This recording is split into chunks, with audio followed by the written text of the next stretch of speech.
One of the most popular ways to connect to babysitters and nannies is care.com. But recently, the Federal Trade Commission warned con artists are using these sites to cheat caregivers. Consumer investigator Kimberly Suiters went to bat for one college student who fell for the scheme.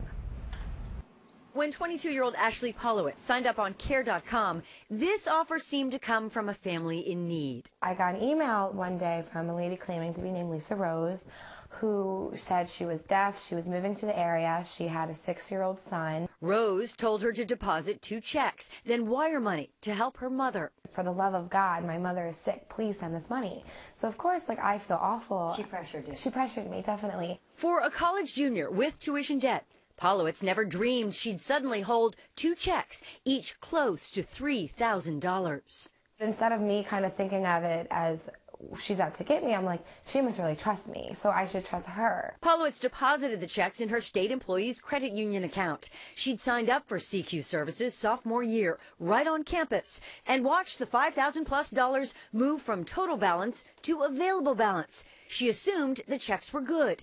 They weren't.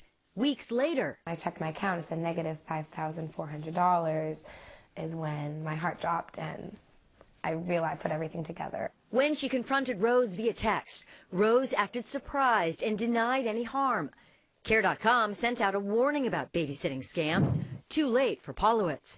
She reported the crime to Salisbury, Maryland police. A detective told her the fraud is faceless and untraceable. Adding insult to injury, after Pawlowitz pleaded her case to 3 different CQ representatives, the credit union closed her account. Does that make you feel like the criminal rather than the victim? Yeah, definitely. I'm not a criminal. I was trying to help somebody. So 7 on Your Side helped her.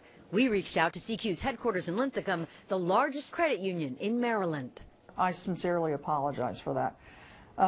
After learning more about the situation, clearly she was a victim. And 7 on Your Side brought this to your attention. We didn't know the situation.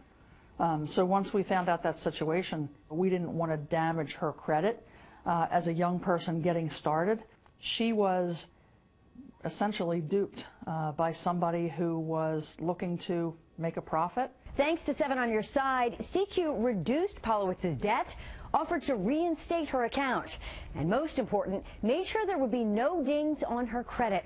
But CQ does advise, if you get a check from someone you don't know in a different state, wait at least 1 week before cashing out.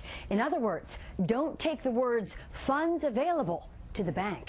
Kimberly Suiters, ABC 7 News.